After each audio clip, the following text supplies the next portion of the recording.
Bem-vindos ao Casca de Nós. Eu sou o Fred e eu sou um grande fã das obras de Neil Gaiman, desde Sandman ao Fortunately Milk.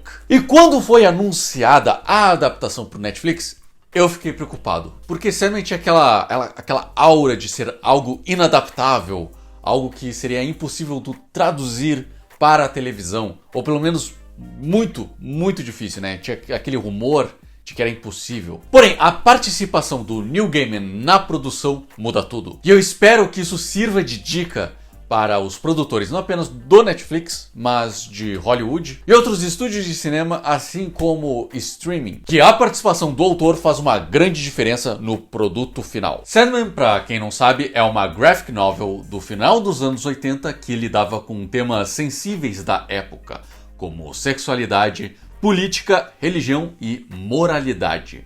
Tudo com um tema central de para que servem as histórias? Qual o sentido de sonhar? Qual o sentido de não viver a realidade? E será que tudo aquilo que é ficcional não afeta de nenhum jeito ou forma a realidade? Tudo isso são temas explorados nessa obra. Nós acompanhamos o sonho, uma entidade universal antropomorfizada no personagem Morpheus, uma de outras 6 forças que regem o universo e a nossa percepção de nós mesmos. Destino, destruição, morte, sonho, desejo, desespero e delírio são membros dessa família que tratam um ao outro como irmãos. Eles se reconhecem como irmãos, né? Então tem o irmão mais velho, o Destino, e a irmã mais nova, Delírio. E cada um deles surgiu numa ordem lógica. Primeiro, o Destino, que deu início ao Big Bang, que aí causou o Destruição, o surgimento do Destruição, que é contraparte à criação de coisas. Então, com a vida também veio a morte. A morte estava lá quando o primeiro ser vivo surgiu. E quando os seres vivos começaram a ter percepção do mundo real, surge o sonho, que molda a forma como esses seres vivos interagem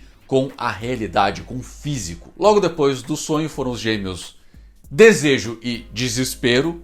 E por último, Deleite, que mais tarde acabou se tornando Delírio. Essa é mais ou menos a ordem do mais velho para o mais novo, seguindo a ordem lógica do universo, da criação do universo. E como eu falei aqui nesse pequeno resumo, dá para reparar que eles não são apenas aquilo que define eles. Morpheus não é apenas o sonho, ele também define a forma como nós, os seres vivos, percebemos a realidade e interagimos com ela. Então é meio que um dilema, o que veio primeiro? O sonho ou a forma? Esse é um tema muito tratado por Platão, que tinha a filosofia de que existe um plano ideal, né? Então, primeiro vem esse plano ideal, onde tem uma forma, e é a partir dessa forma que surgem as coisas, né? Que surgem, por exemplo, uma galinha. Existe a forma de galinha que é perfeita, é imutável, é eterna, e aí tem a galinha que é imperfeita.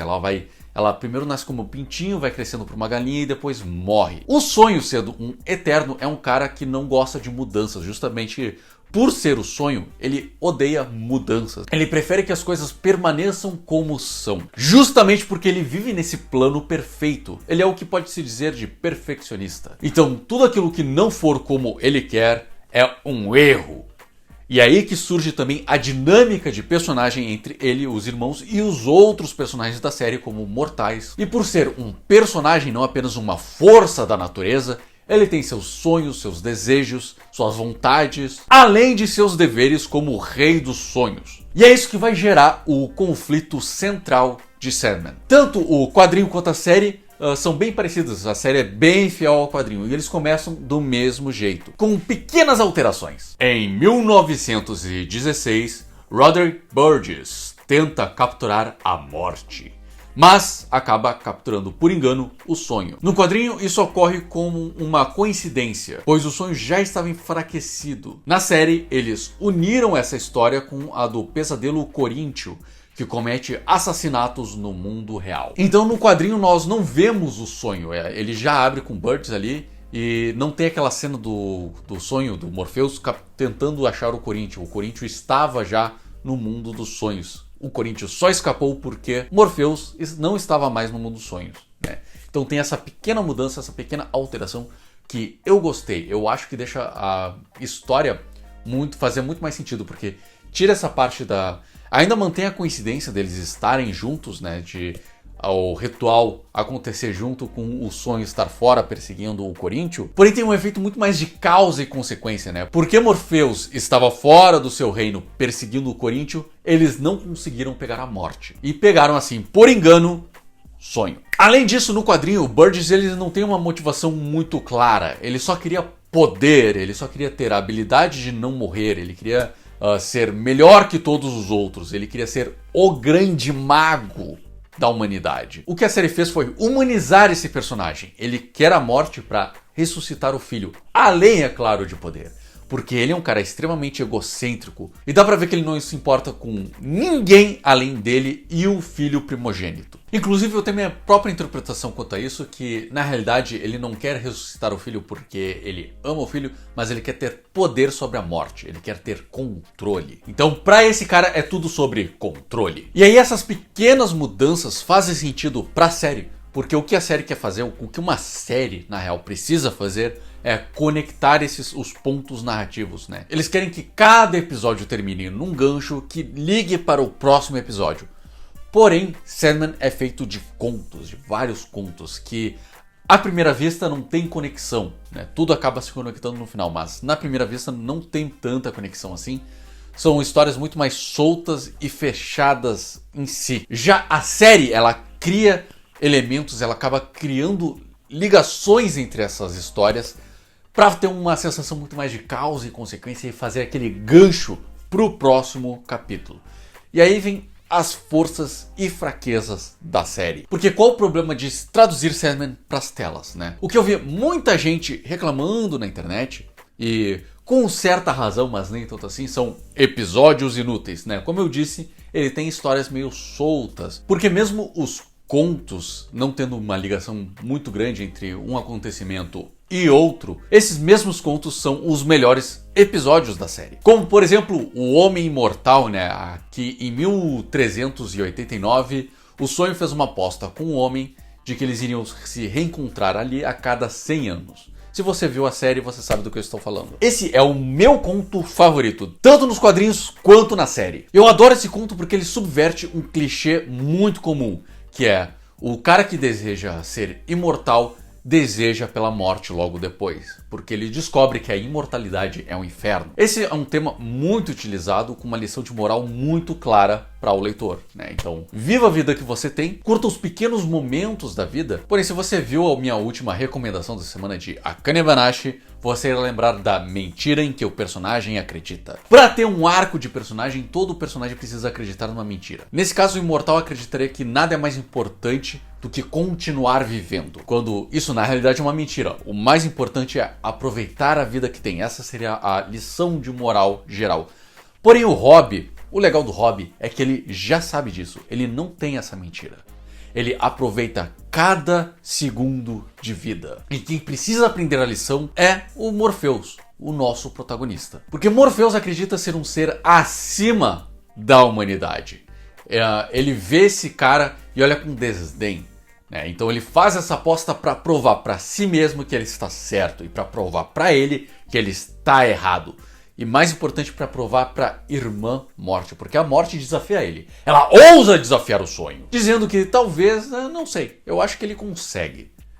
O sonho se sentir desafiado, então faz a aposta com o cara, para tentar provar o ponto dele. Porém, o que acaba sendo provado é justamente o oposto, de que o sonho na realidade não está acima da humanidade. Ele também não está abaixo dela. E tudo isso culmina no final, que é a chave para essa lição de moral. Porque a cena dele admitindo que Hobby é um amigo dele realmente aquece muito o coração. E me pegou extremamente desprevenido, porque eu achava que ia ser aquela velha lição de moral de sempre, em que ele iria se arrepender de ser imortal, iria desejar pela morte. Porém, a série teve uma mudança que foi drástica até, e muito bem-vinda, porque no quadrinho o sonho ficou preso por 60 anos. Já na série ele ficou preso por 100 anos, saindo em 2016, ao invés de 1889, como foi mais ou menos lá no quadrinho. Isso resultou no sonho perdendo o encontro dele com Hobby, que no quadrinho ele não perdeu. Ocorre-se aquela briga em 1889, né, de que o Hobby chama ele de amigo e ele fica ofendido, Porém, na série ele vai em 1989 ao encontro do Robb. Mas tanto no quadrinho quanto na série eles têm exatamente a mesma fala, que é falta de educação fazer um amigo esperar. Isso faz muito mais sentido na série do que no quadrinho, já que ele faltou ao encontro, mas foi porque ele estava preso, fazendo o Robb esperar desde 1889 até 2016. Então ele ficou ali esperando num bar. Quando o bar fechou, ele sinalizou para onde iria estar, né, onde iria estar esperando todos os dias até que o sonho viesse. Então nos quadrinhos não teve um pedido de desculpa, ele apenas disse, é falta de educação fazer um cara esperar, então eu estou aqui, amigo. Já na série tem sim um pedido de desculpas, já que ele fez Robb esperar. Então foi uma desculpa, mas não foi exatamente pela briga, né? Foi mais por fazer ele esperar. Porém também tem um pouco pela briga ali. Então mostra muito mais o crescimento do sonho na série do que no quadrinho, sendo melhor esse aspecto na série do que no quadrinho. E aí então nós temos uma passagem muito mais natural desses acontecimentos, né? Então, porque ele estava preso, ele acabou faltando ao encontro com o Robb, fazendo ele esperar por mais tempo, tendo esse crescimento de personagem. Agora eu vou falar dos problemas de adaptar Sandman, o quadrinho, para Sandman, a série Netflix. O que exatamente não funciona, Fred? Como nos quadrinhos tem os lançamentos, né, e os contos, é fácil tu pegar um quadrinho e poder ler qualquer conto. Não precisa seguir a linha temporal exatamente como é, até porque o Sandman não faz isso. Tem histórias que acontecem mais pra frente e tem outras que acontecem mais pra trás, na linha do tempo, né? Na série eles estão tentando pelo menos manter a linha temporal intacta, né? Então tu começa ali e aí tem alguns flashbacks, mas a história vai se mantendo nessa linha única. Que muitas vezes Sandman muda o protagonista, tem uma mudança de perspectiva. Tem história que o sonho nem sequer aparece, ele é apenas citado, né? O Morpheus é apenas citado. E nós temos isso na série, tanto no episódio especial, né? Que ele aparece apenas como um guia para os gatos, né? Para aquela gata, para a história da gata. E como um literal deus ex machina no último conto. E isso causa uma estranheza, porque, bom, ele pegou já os itens. Ué, e agora? Aí nós temos esses 2 episódios incríveis com a morte, né? Onde a gente segue o dia a dia da morte. O sonho acompanha o dia a dia da morte. Então é mais natural, porque a morte acaba pegando o protagonismo do Morpheus. Porém, o Morpheus ainda tá lá. Então nós ainda temos aquela conexão com o personagem, mesmo ele estando mais de canto. E com o Robb, porque nós estamos vendo a partir da perspectiva do sonho. Então, apesar do Robb ser o protagonista daquela história em específico, nós estamos vendo a partir da perspectiva do Morpheus. Mas isso não acontece com a Casa de Bonecas. Rose Walker é a protagonista da Casa de Bonecas. E acontece exatamente no meio da história, um pouquinho depois, na verdade, do meio da história.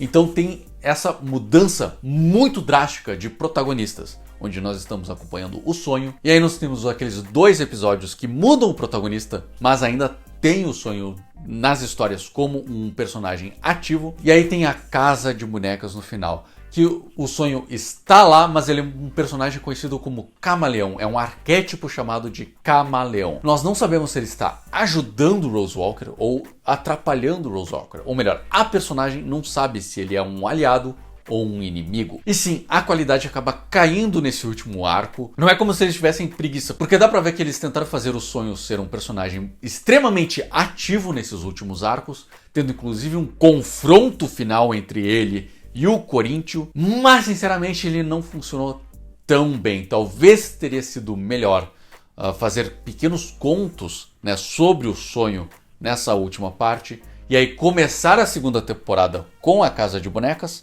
Talvez teria sido melhor, porque a quebra de perspectivas não seria tão drástica. Mas, sinceramente, eu gosto da abordagem do Netflix. Até porque, estruturalmente, eles prepararam o espectador para a mudança de personagens, fazendo aqueles 2 episódios do meio, mudando o protagonista, para depois mudar para Rose Walker, tornando o Morpheus um personagem secundário. Porém, a maior crítica que eu vi é uma crítica meio injusta, porque Sandman foi um divisor de águas nos quadrinhos. Até então as pessoas não sabiam que podiam fazer quadrinhos como Sandman, e o que os fãs que já leram os quadrinhos esperavam da série é que ele tivesse o mesmo impacto dos quadrinhos, que fosse um divisor de águas para séries, que mudasse a forma como a gente enxerga a série.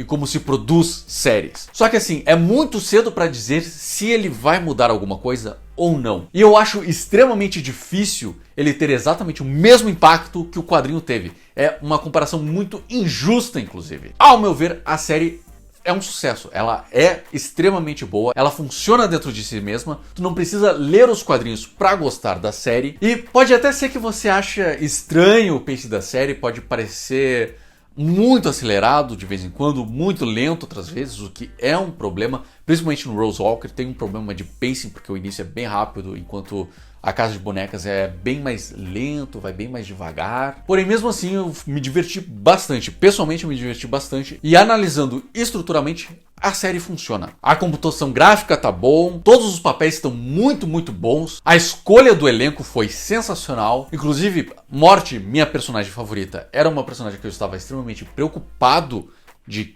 quem iria fazer e como iria fazer, porque a Morte é meio estranha. Ela tem um charme natural. Ela não força absolutamente nada. A gente gosta naturalmente da personagem porque ela é uma pessoa muito legal, muito gentil, muito bacana. E justamente essa naturalidade que seria muito difícil de atuar, teria que ser um baita ator. E a atriz que fez a Morte fez isso muito bem. Eu realmente me senti acolhido pela atriz, como a forma como a atriz interpretou a Morte. E é claro que a gente vai acabar perdendo coisas na tradução do quadrinho para a série. Por exemplo, na graphic novel, Morpheus, o balão de fala do Morpheus, ele é todo espetudo, ele não é redondinho, bonitinho, ele é todo orgânico. E o balão dele tem um fundo preto com margens brancas e as falas e a tipografia utilizada é branca e não é a tipografia geralmente utilizada em quadrinhos, é uma outra tipografia que dá uma sensação muito mais de teor. Então a impressão que nós ficamos é de uma fala mais aprofundada, meio do além. Porque isso tem função. O sonho é o oposto da realidade. Logo, ele é o oposto do comum. E sendo o oposto daquilo que nós conhecemos, do comum, ele é o oposto, o balão dele assume a forma oposta de um balão comum. Então, ao invés de fundo branco com uma borda preta, é um fundo preto com uma borda branca. E ao invés de ser uma elipse, é uma forma toda orgânica, que inclusive é difícil de descrever exatamente que forma é, porque ele assume uma forma não eliptical, né? Então ele tem pontas, ele dá essa impressão de que as palavras dele, a fala dele machuca. Já Desejo tem uma tipografia toda rebuscada, né? E toda bonitinha, toda elegante. E claro, essa filosofia segue todos os Eternos. Inclusive a Morte, que o balão de fala dela é exatamente igual a qualquer outro balão de fala. Porque não tem nada mais natural que a Morte. E isso é algo impossível de se traduzir para a televisão. E é por isso que eu vejo muita gente reclamando de que não foi tão bom quanto o quadrinho, não fez tanto quanto o quadrinho. Porque realmente é difícil imaginar como isso seria feito. Sinceramente, eu acho que a escolha dos atores e toda a produção conseguiu criar esse aspecto, conseguiu criar esse ar, na forma como é possível fazer na mídia cinematográfica. Então isso é muito mais um problema de mídia do que de adaptação ou de roteiro ou de produção. É uma limitação da mídia. E eles compensaram isso com iluminação, na trilha sonora, nos efeitos especiais, no design de fantasias, né, das roupas. Enfim, eles fizeram isso com tudo que a mídia cinematográfica tem à disposição. Eu dou 9 de 10 pra Sandman. É muito boa. Falta um pouquinho assim para ele ser aquela coisa excelente, para ser aquela coisa que vai transcender a mídia. Mas 9 de 10 é uma baita de uma nota. Recomendo para todo mundo que não assistiu. E respondendo aquela pergunta lá do início do vídeo, o que vale o sonho na realidade? Afinal, o que te dá esperança? O que faz a vida valer a pena? Afinal, o que é capaz de unir gerações, pessoas, culturas, se não o poder do sonhar? E o meu sonho é ser um grande narrador, um grande contador de histórias. Contar não apenas histórias em quadrinhos, mas em livros, em radionovelas, em novelas talvez. E inspirar pessoas a criar novos sonhos. Contar histórias em diferentes mídias que inspiram,